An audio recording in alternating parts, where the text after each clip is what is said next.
Hi, Eric. Mommy, you're home. Yay, where's Daddy? Eric felt uneasy when he heard this question. He looked down and said, I'm not sure. What's wrong, sweetie? Are you keeping secrets with Mommy? Eric didn't say anything but continued to look down at the floor nervously. I could tell something wasn't right. I called my husband, David. Where are you? I came for a vacation with our son. I ended the call and we quickly packed our bags and left the house. Hi, my name is Caroline and I'm 40 years old. I'm married to David, who's 42 years old. We've been married for the last 10 years. David and I used to work at the same office, which is how we met.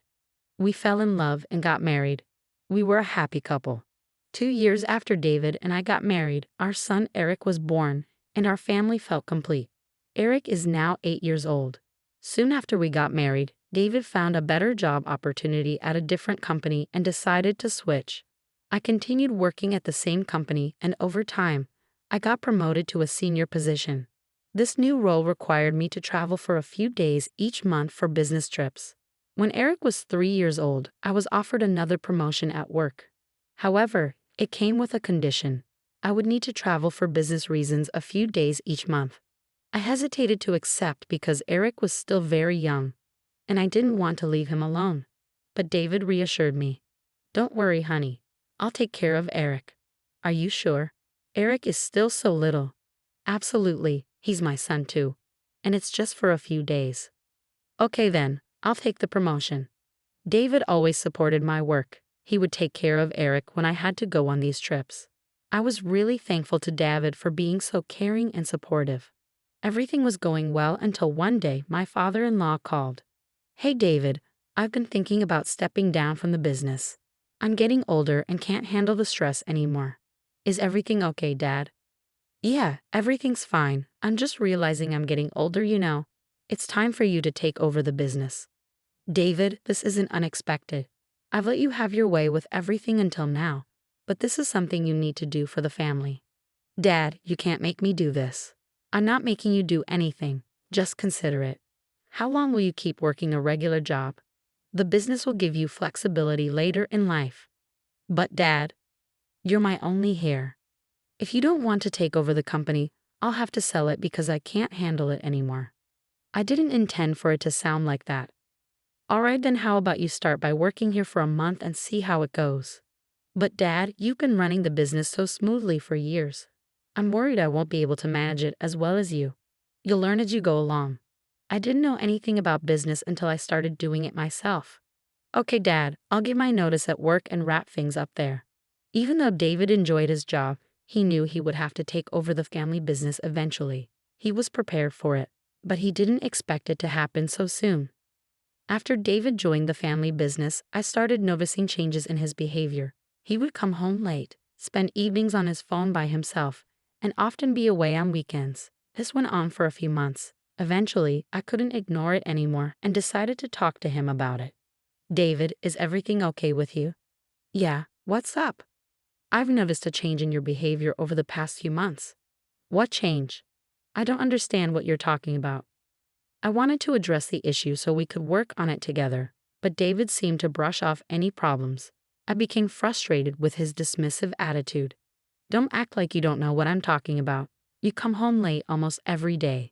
And when you do come home early, instead of spending time with me or Eric, you're glued to your phone. David responded firmly, I'm busy. It's not like when I worked for a company and could finish at 7 p.m. This is my business now. I have to give it attention even after I get home. I need to coordinate with other departments over the phone.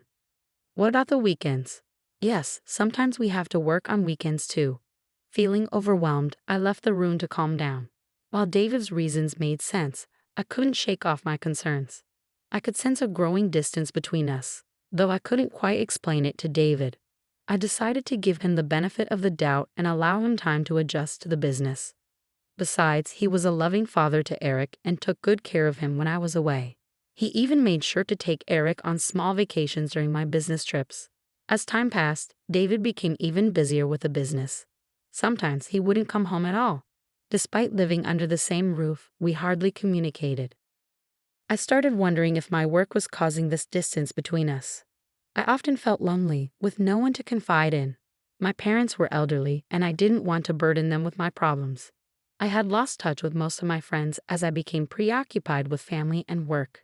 David's presence in my life seemed minimal. My only solace was Eric. Although he was too young to understand my troubles, spending time with him brought me joy and relief. However, I began to notice changes in Eric. His grades were dropping, and he was spending excessive time playing video games. David spoiled him with expensive video games and toys, which only seemed to worsen the situation. The next time David brought home expensive video games for Eric, I couldn't help but feel concerned. I disagree, David. Eric already has plenty of video games and toys. Adding another one isn't necessary. What do you mean? Can't I give gifts to my own son anymore? What's the problem? Eric's grades have been slipping, and he's constantly distracted by video games. It's not good for his development. He's my son. He'll figure it out on his own. You don't need to interfere. He's my son too, David. I want to make sure he's raised to be educated and responsible. Are you implying that I'm irresponsible? I've been looking after Eric since he was 3 years old while you were away on your business trips. I was taken aback by his accusation. He had willingly taken on the responsibility of caring for Eric, and as his father, it was his duty too. But it was you who encouraged me to take the promotion and said you take care of Eric. Yes, I did. You should appreciate my support instead of constantly criticizing me. I've always appreciated your support for me. That's why I'm still here, despite your distant behavior. His words hit me hard, and I couldn't hold back my tears. Please don't try to paint yourself as the victim here. I lost my temper and yelled at him. I'm done with you. I don't feel any affection or gratitude towards you anymore. Taking care of Eric was your responsibility as a parent. I don't owe you anything for that. David shouted back, You're so ungrateful. Women like you can never be happy or keep their husbands happy. It was the first time David had spoken to me like this. Even when we weren't getting along, he had never been cruel. But now, he seemed like a different person. His words cut deep, and I couldn't help but cry. I locked myself in the bathroom and sobbed uncontrollably. Eric overheard our argument. When he saw me locked in the bathroom for a long time, he started knocking on the door, crying, Mommy, please come out. Eventually, I washed my face, unlocked the door, and hugged him. Mommy, I was scared when you stayed in there for so long. I'm sorry, honey. I was just taking a long bath. But your hair is still dry. I chuckled and pinched his cheeks. You're quite clever, aren't you? How about spaghetti for dinner? Eric's eyes lit up.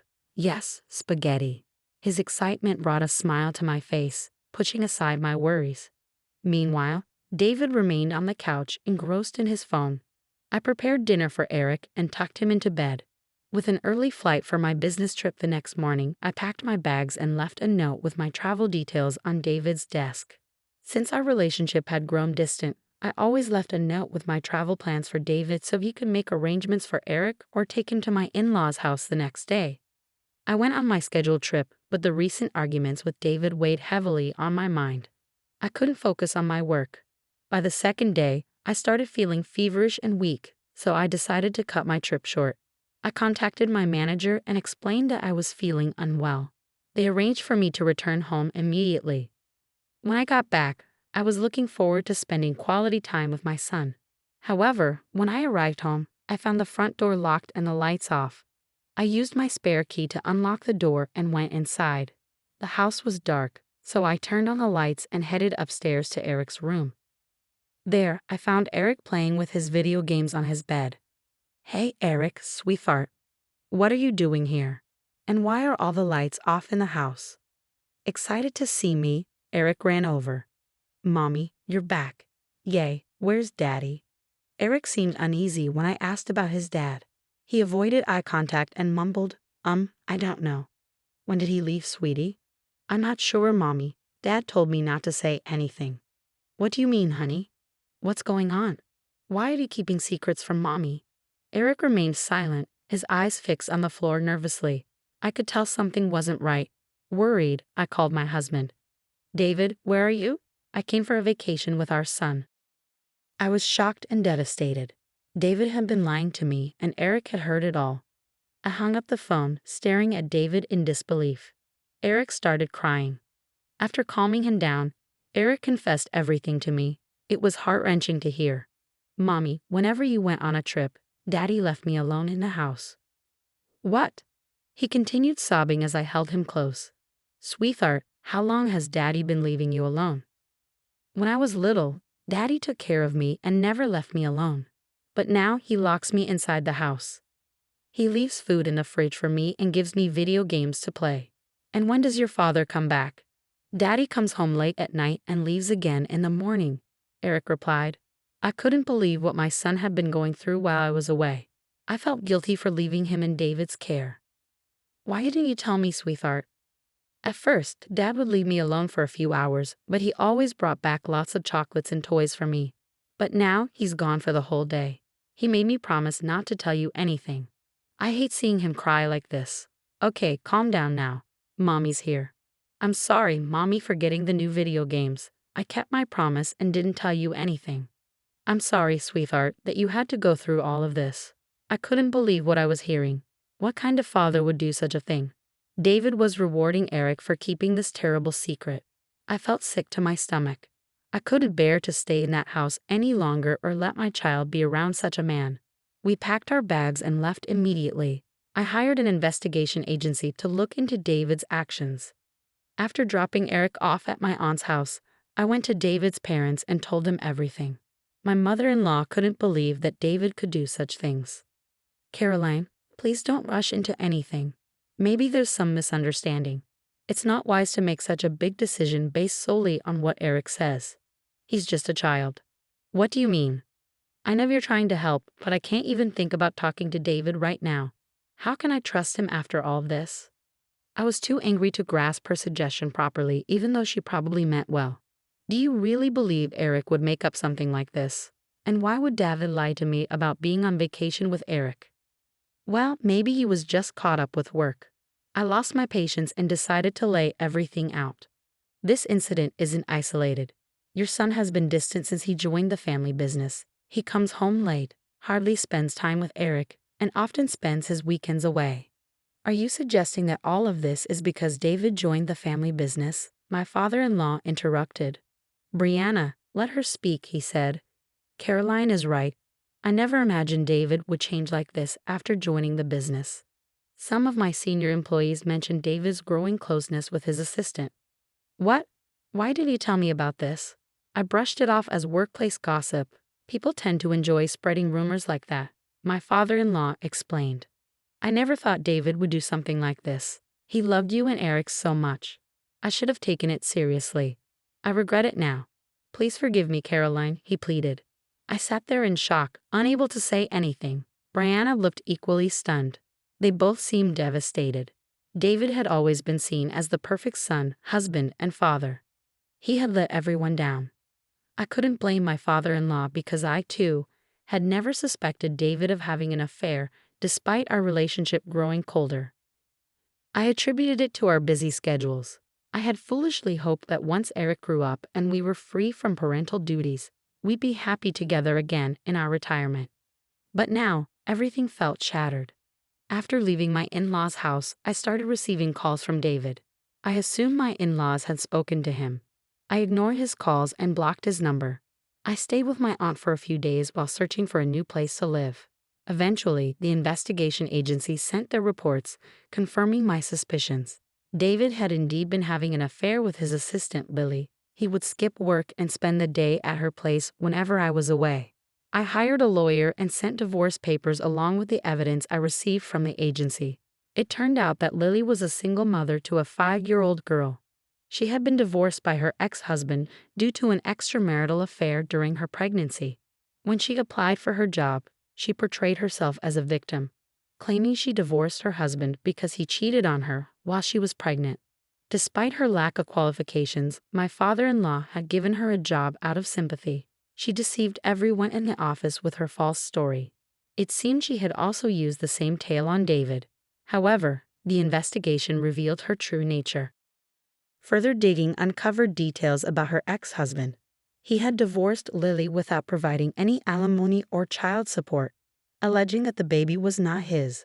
A DNA test confirmed his claim. I forwarded all these details to David through my lawyer. According to my lawyer, David was devastated by the evidence and ended things with Lily. He accused her of breaking into our house. David wasn't ready to let go of our marriage. He loved Eric deeply and couldn't bear the thought of losing him.